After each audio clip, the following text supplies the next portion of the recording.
Yeah, welcome back to the Bergie and Booker show. He's Bergie, I'm Booker. We do what we do. We do it pretty well. It's time to actually go back to school. Now, you say back to school, and if you're shopping at Walmart, I would say the name of the other store, but I'm boycotting it, or any other of those schools. They've been doing back to school stuff since April. Well, or May. Yes, but this is actually back to school time. In their defense, a lot of people that shop at Walmart are in school all year round. So, you've got that. So it's back to school, and one of the things I want to get to is, I shop at Walmart, by the way, too. So do I. Yeah. Rolling back prices is supporting your kids' academic efforts. Vitally important. You have 4 kids. I have 2 kids. Mine are older than yours. Yep. They've gone through a lot of those processes,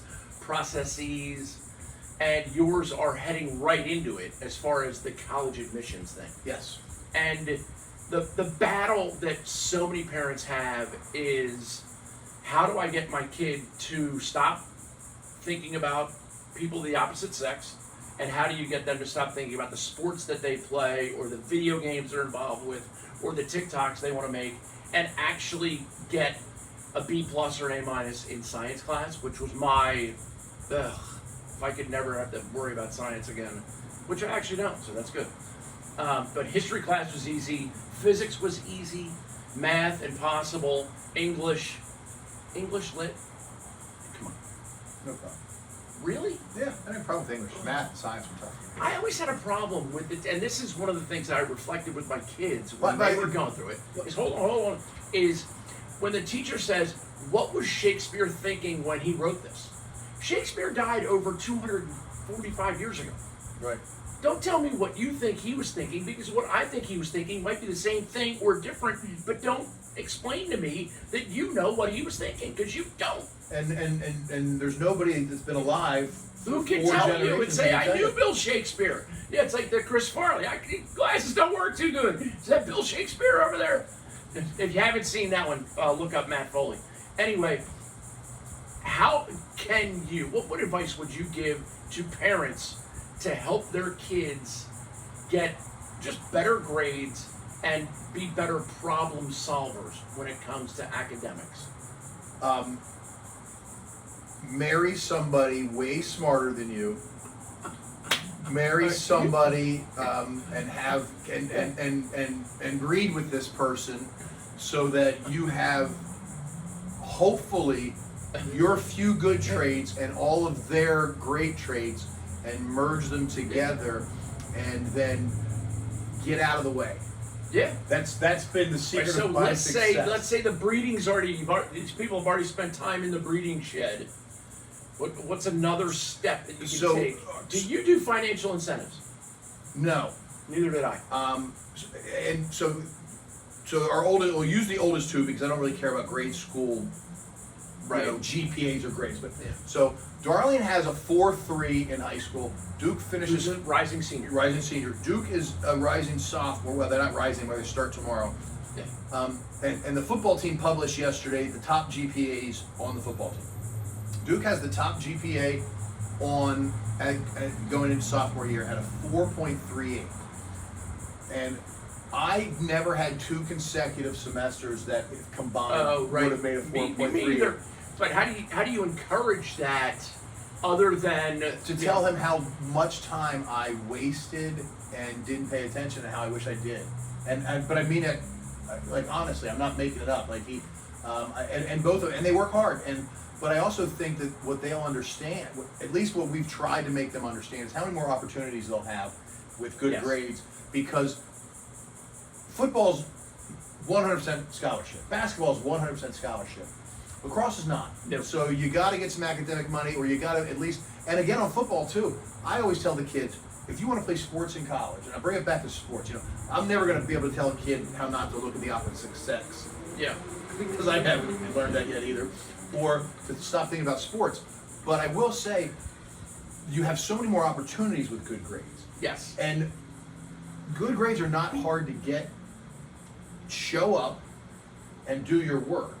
Now I'm not talking that's going to get you a 4.0. Right. But I think the biggest thing that I fixed that, you know, my parents don't watch this, that my parents paid no attention to anything I did academically. You know, I never did homework. I never did it. We don't do a lot of homework, but I mean, the kids are working hard. They do their own thing. And a great deal of that success came from when they always had good grades, but they really learned to manage their time, because during COVID, we sold the house, packed up, and drove around and homeschooled, and they really learned how to, all right, I got to do this 2 hours if I want to do this. And I wanted to, so I think, again, nothing that I ever learned in high school or college, but education is managing your time. Yeah, you know, when you're talking about getting decent grades, it's managing your time, and kind of, you know, you gotta make time for that, but also pull them away and say, have you done your grades yet? We're very lucky. I'm very lucky that the kids care about school, and we haven't had a fight. The next two coming up, I think, is not going to be as easy. But it's also proper mindset of like helping your kids understand that this is actually helping. It's going to help you have an easier time. Yeah. When your grades are in order, and one of the things I did, I taught middle school for a long, long time, and I would tell every kid that I taught that everything's easier. Lunch is easier when you have a B plus, not a C minus. Yeah. Because if you have a C minus, you're sitting at lunch, you're like, oh God, I got a test coming. Like, it just, everything weighs more when you're carrying a bunch of C minuses. You got B pluses and A minuses, everybody, it's all much better, it's easier, everything flows better. You know, people, this generation, they talk about the flow, and how much easier things are. So, you know, you always say, at least I do, you know, like, okay, a coach on a sports team, okay, doesn't treat everybody equally, but he treats everybody fairly. Yep. I mean, if you're a really good player, you might get away with a couple more things. It works the same in school, I tell them. Oh, yeah. If you're a really good student and you do well and you're not a pain in the ass, you're able to do whatever you want in high school. You're going to get the break. Yeah, no one's going to mess with you. Yeah.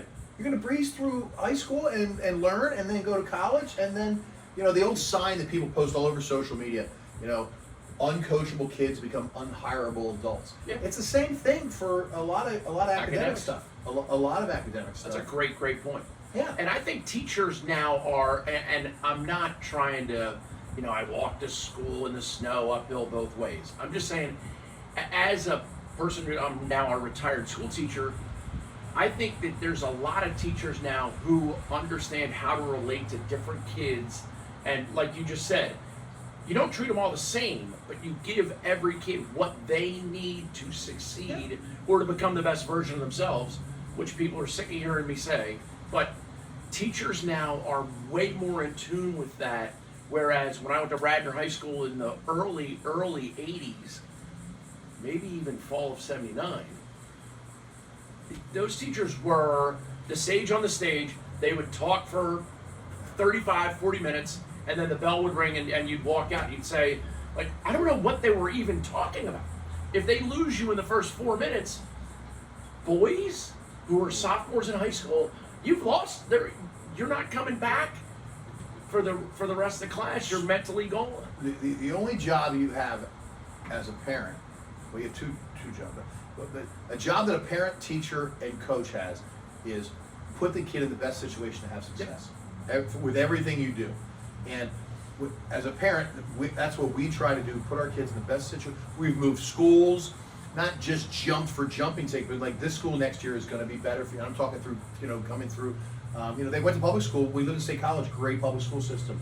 Right. When we lived in South Carolina is not a great public school system. If it, you know, they're 49th in the country. If it wasn't for Mississippi, you know, they would have been last for 100 years. But now that everybody moved down there, it's getting better.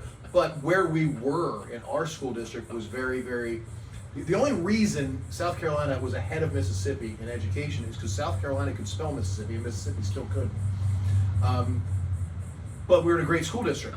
When we came here, the public schools, not so much. They were. It's crazy, like timing, everything like that, and we just felt that this was a better situation for them, especially Cardinal Mooney at the Catholic high school. It's been a great situation for them. Is everything perfect? No. There's some, you know, dumb things that are done. Yes. Sure.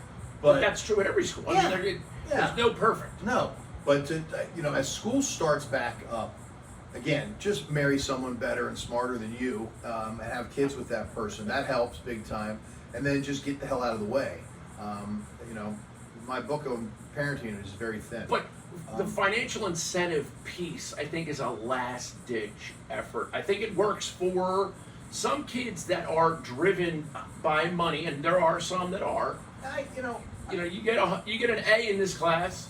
I was athletically driven. I would get these unsatisfactory notices in middle school. You're not going to play sports. Exactly. My mom would say, "You're not playing hockey until you have a B in this class," and I'd have a B in the next 36 hours because I would go sit in that teacher's room and say, "I'm not leaving until you tell me and sign this note that says I have a B in your class." Or Booker can't come over this weekend. Yeah. Or you can't do this, or you can't do that. Yeah.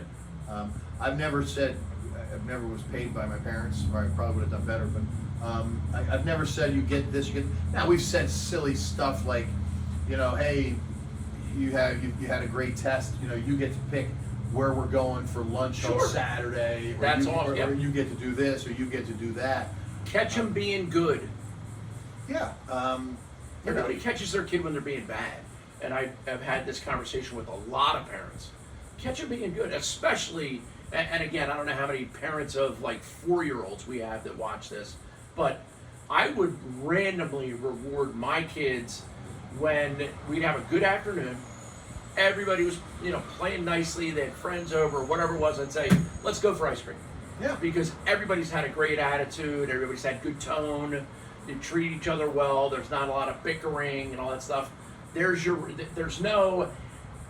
We didn't come home at 3 o'clock and say, if everybody's good, we'll go for ice cream. We would expect that behavior and then reward it when it happens. So catch them being good. And I would bet you that turn around to sports, okay? The kids that are assholes on the team, I bet you they have bad grades. Yeah. For the most part. You're going to have that rare person who loves sports and hates school, or doesn't excel at school, but also is a good, that type of thing, But like I see kids, at our kids' high school, the jackasses, I know I can tell you their grades right now. C minuses. And it's allowed to happen, and that the parents have done a poor job for. And they're a long not time. setting that kid up for success. They're not setting the table. No.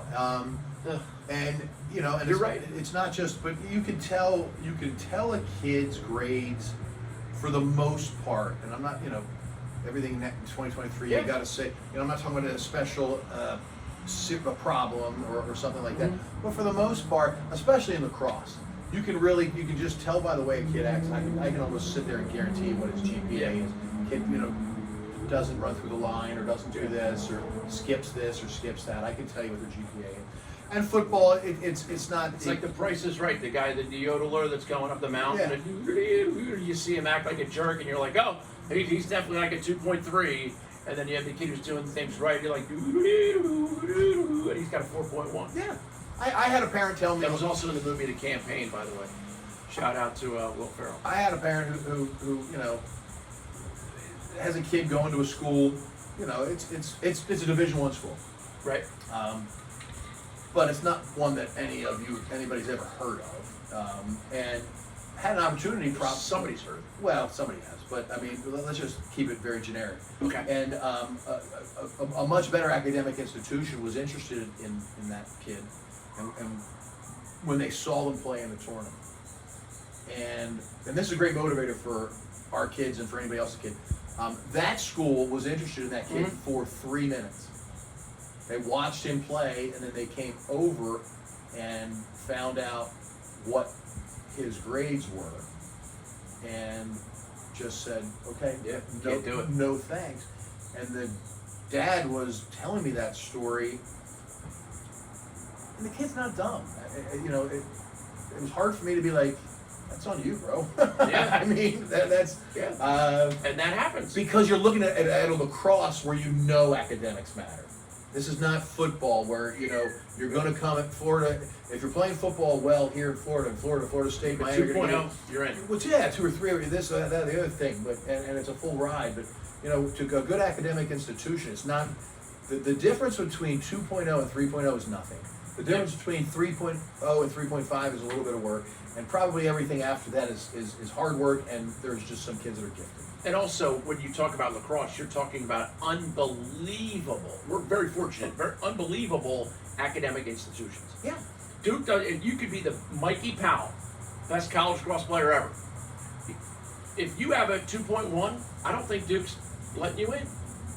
Even if they say this kid is the next Mikey Powell, if you have a 2.1, you're not getting to Duke or UVA or Carolina or Notre Dame Or you're not. Maryland. Yeah, or you're not gonna have any opportunity. Like mom and dad are gonna have to spend the $80,000. Yeah.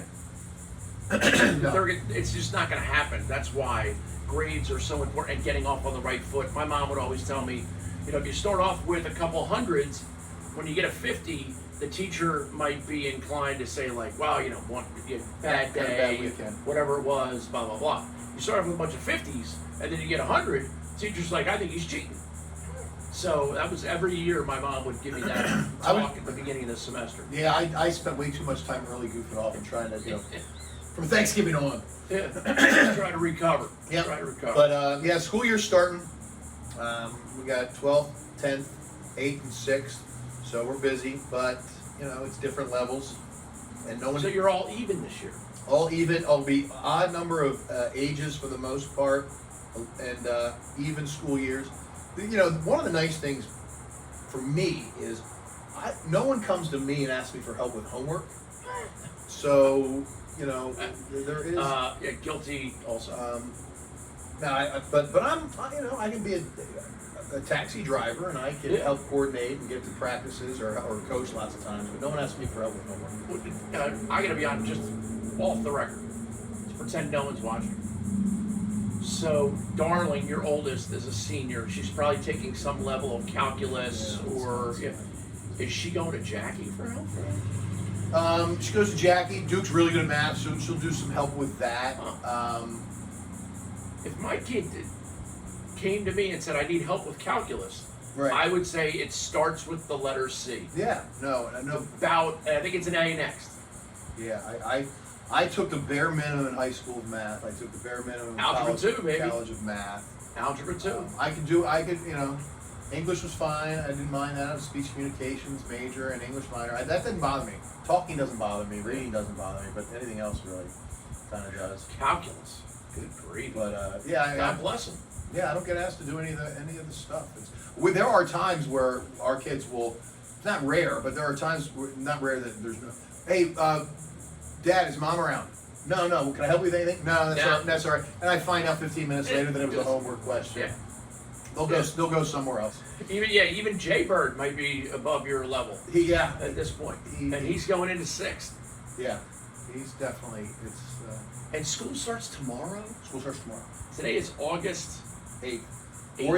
Orientation for the freshmen at the high school was today. Darling went as a senior, had a group, school starts for everybody tomorrow. And all that means is we have football in less than 2 weeks, Friday nights. Yeah, Friday night football. Here we go. I'll be up in Baltimore doing Ravens Rise. First game September 15th. We'll have some time to hash through some games. We start August 18th. Who? Mooney has their first game August 18th. Game or scrimmage? Game. They have an actual game on August 18th. Yes. You gotta remember, we have a whole month in May of spring. 5 practices a day, a week, and a spring game. Their first game is August 18th, and then they'll play. Wow. Is that Friday night? Friday night. First game's away, but they have 7 home games, and it's away as in right down the street. So yeah, it's really pretty relative down here. There's plenty of places to play. Although we do play one game at the Space Coast. That's the name of the high school. So guess where that is? On the Space Coast. On the Space Coast, opposite. I did pass that quiz. Yes. And it was not planned, by the way. This is not rehearsed. Nope. Hey, he's Bergie and Booker. We do what we do. It's time to hit the road. Get your kids off to a good start academically, and stay out of the way every now and then. Yeah. Not a bad way to do it. I do it all the time. Yeah. Tell them to go see their teacher. That's the best skill they can have. There you go. And keep having a great day. Cheers. Cheers.